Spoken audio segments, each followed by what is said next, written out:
मित्रांनो, स्वागत आहे तुमचं आपल्या मराठी यूट्यूब चॅनेलवरती। स्वामी महाराज तुमच्या मनातील सर्व चांगल्या इच्छा पूर्ण करू ही स्वामी चरणी प्रार्थना करते आणि आजच्या या नवीन विषयाला सुरुवात करते। आज आहे शेवटचा श्रावण सोमवार, तसेच आज सोमवती अमावस्या देखील आलेली आहे। तसेच पिठोरी अमावस्या आणि बैलपोळा देखील आजच आहे, त्यामुळे या अमावस्येला अनन्यसाधारण महत्त्व आहे। या दिवशी अनेक शुभ संयोग देखील जुळून आले आहेत। या दिवशी जर आपण काही उपाय केले, काही सेवा केल्या तर त्या खूप म्हणजे खूप प्रभावी ठरतात। सोमवती अमावस्येच्या दिवशी ब्रह्ममुहूर्तावर पवित्र नदीमध्ये स्नान व तर्पण केल्याने पितरांचे आशीर्वाद मिळतात। या दिवशी विवाहित स्त्रिया आपल्या पतीच्या दीर्घायुष्यासाठी उपवास करतात। तसेच आपल्या मुलांना देखील यामुळे सुखशांती आणि समृद्धी मिळते। असे मानले जाते की या दिवशी पितरांसाठी श्राद्ध, तर्पण आणि पिंडदान करतात। यामुळे जीवनातील सर्व दुःखेही दूर होतात। ही श्रावण महिन्याची अमावस्या 2 सप्टेंबर रोजी पहाटे 5:24 सुरू होईल, तर मंगळवारी 3 सप्टेंबरला सकाळी 7:40 समाप्त होणार आहे। आता या दिवशी आपल्याला काही उपाय करायचे आहेत। आपल्या घरामध्ये पितृदोष असतो, पण तो आपल्याला समजून येत नाही। आपण एखादे काम करायला गेलो तर ते काम व्यवस्थितरित्या पार पडत नाही, तर त्यामध्ये अनेक अडचणी, अडथळे, संकटही येत असतात।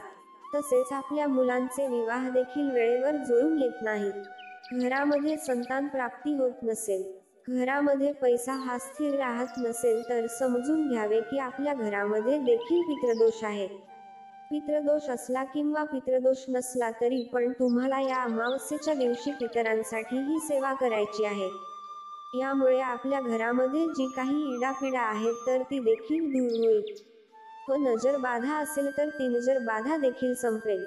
आपल्या घरामध्ये देखील नकारात्मक ऊर्जा असते, पण जर आपल्या घरामध्ये पितरांचा आशीर्वाद असेल तर आपल्याला कोणत्याच कामामध्ये अडचणी, अडथळे येत नाहीत। तसेच आपल्या घरामध्ये पैसा देखील स्थिर राहतो। यामुळे या दिवशी काही उपाय जरूर करावेत।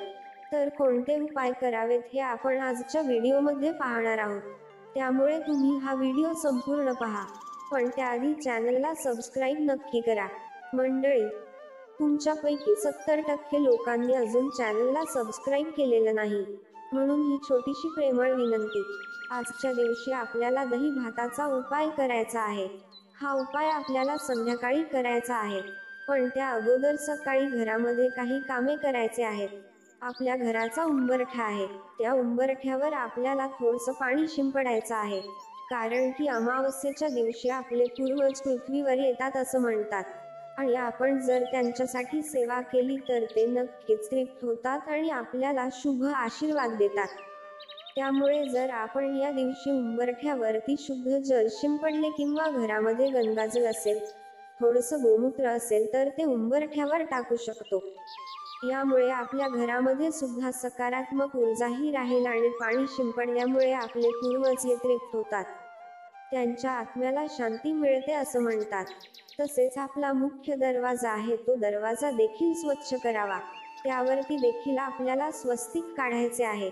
हळदीमध्ये गोमूत्र टाकून त्या हळदीने आपल्याला मुख्य दरवाजावरती स्वस्तिक काढायचे आहे। यामुळे आपल्या घरामध्ये कोणत्याही कामामध्ये अडथळे, अडचणी येत नाही, आणि स्वस्तिक हे मांगल्याचे प्रतीक आहे। या दिवशी आपल्याला दही भाताचा उपाय करायचा आहे, तर तो उपाय आपल्याला संध्याकाळी करायचा आहे। अगदी जेव्हा तुमची सर्व कामे होतात, तुम्ही अगदी झोपायला जाता त्यावेळी आपल्याला हा उपाय करायचा आहे। अगोदर आपल्या घरामध्ये सर्व कामे उरकून घ्यायची आहेत, त्यानंतर हा उपाय आपल्याला करायला घ्यायचा आहे। तर हा उपाय करण्यासाठी आपण थोडासा भात हा शिजवून घ्यायचा आहे। भात अगदी तुम्ही मुठभर किंवा छोटीशी वाटीभर शिजवला तरी चालेल। हा भात आपल्याला खायचा नाही, त्यामुळे हा भात आपल्याला थोडासा शिजवायचा आहे। आता हा भात शिजवताना त्या भातामध्ये आपल्याला मीठ हे टाकायचे नाही, आपल्याला अळणी भात शिजवायचा आहे। हा भात आपल्याला पितरांना द्यायचा आहे, आणि भात शिजवल्यानंतर हा भात आपल्याला थोडासा थंड होऊन द्यायचा आहे। तुमच्या घरामध्ये एखादा पुठ्ठा असेल किंवा पत्रावळ असेल किंवा द्रोण असेल तर त्यावरती आपल्याला हा भात काढायचा आहे। हा भात आपण प्लेटमध्ये देखील काढू शकतो, पण आपल्याला हा भात घराबाहेर ठेवायचा आहे आणि जर प्लेटमध्ये आपण असा भात ठेवला तर आपण परत प्लेट घेऊन येऊ शकत नाही. त्यामुळे शक्यतो एखादा जाड पुठ्ठा किंवा पत्रावळ असेल तर अशावरतीच आपण हा भात काढायचा आहे. जर तुमच्याकडे केळीचे झाड असेल तर तुम्ही केळीच्या पानावर देखील हा भात काढू शकता. आता हा भात आपण केळीच्या पानावर किंवा पुठ्ठ्यावरती काढल्यानंतर आपल्याला या भातावरती 2 चमचे दही हे टाकायचे आहे. त्यानंतर त्या भातावर थोडेसे काळे तीळ हे टाकायचे आहेत आणि त्या भातावर हळदी कुंकू अर्पण करायचे आहे. पहिल्यांदा घरामध्ये दक्षिण दिशेला हा भात ठेवू शकता. दक्षिण दिशेला एखादा टेबल वगैरे असेल, खुर्ची असेल तर त्यावरती देखील तुम्ही हा भात ठेवला तरी देखील चालेल. त्यानंतर आपल्याला पूर्वजांचे स्मरण करायचे आहे.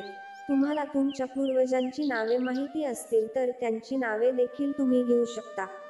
त्यानंतर आपल्याला पूर्वजांची माफी देखील मागायची आहे. आपल्याला म्हणायचे आहे की माझ्याकडून किंवा घरामध्ये छोट्या मोठ्यांकडून जर तुमची सेवा झालेली नसेल तर त्यांना माफ करावे. पण इथून पुढे माझ्याकडून तुमची जशी होईल तशी सेवा मी नक्की करेन. तुमचा आशीर्वाद हा आमच्यावर सदैव असू द्या. त्यानंतर तुमची जी काही मनोकामना असेल ती मनोकामना तुम्ही देवघरासमोर बोलून दाखवायची आहे.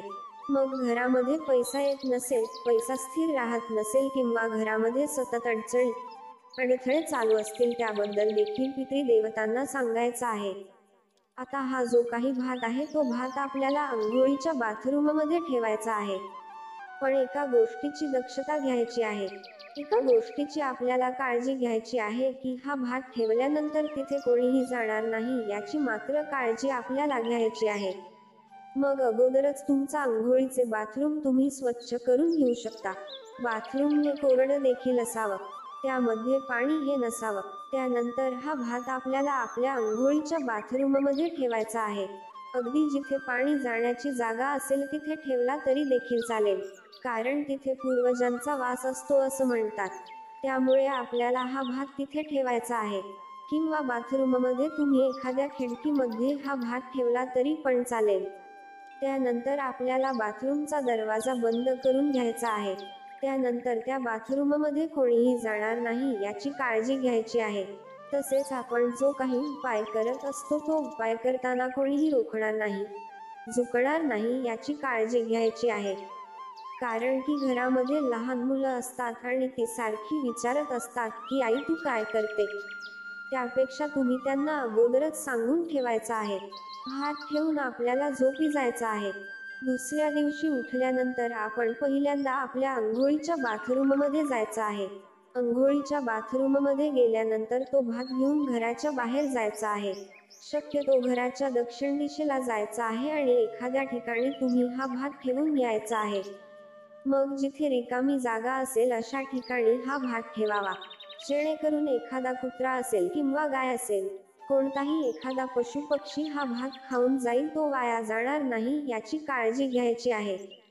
अगदी तुम्ही अडगळीच्या ठिकाणी भात ठेवलात आणि तो तसाच राहिला, त्यापेक्षा एखादा पक्षी खाऊन जाईल अशा ठिकाणी हा भात ठेवायचा आहे. हा भात आपण ठेवायला जातो तेव्हा देखील आपण कोणासोबतही बोलायचे नाही. तसेच हा भात ठेवून येतो तेव्हा देखील कोणासोबतही बोलायचे नाही. मध्ये कोणी रोखणार नाही, झुकणार नाही याची काळजी घ्यायची आहे. शक्यतो हा उपाय तुम्ही सकाळी लवकर करायचा आहे. नक्कीच हा उपाय तुमचा सफल ठरेल. आता आपल्याला भरपूर वेळेला वाटतं की आपण हा उपाय करत आहोत, पण कोणी बघितले तर काय म्हणेल. खरं तर प्रत्येक व्यक्ती हा उपाय करत असते, पण याबद्दल कोणीही कोणाला सांगत नाही. कारण प्रत्येकाला वाटते की आपल्या घरामध्ये पितृदोष नसावा, घरामध्ये इडापिडा ही दूर व्हावी. आपण भात ठेवून आल्यानंतर हात, पाय, तोंड धुवायचे आहे. त्यानंतर अंघोळ करायची आहे आणि मग तुमची देवपूजा आणि तुमची जी काही नित्याची कामे आहेत तर ती करायची आहेत. हा उपाय कोण करू शकतं? तर घरामधील कोणत्याही व्यक्तीने हा उपाय केला तरी चालेल. फक्त मासिक धर्म असेल, सूतक असेल तर या काळामध्ये आपल्याला हा उपाय करता येणार नाही. आणि या दिवशी सोमवती अमावस्या आहे, त्यामुळे आवर्जून तुम्ही हा उपाय करण्याचा प्रयत्न नक्की करा. जर तुम्हाला आजचा हा व्हिडिओ आवडला असेल किंवा ही माहिती उपयुक्त वाटली असेल तर व्हिडिओला एक लाईक नक्की करा.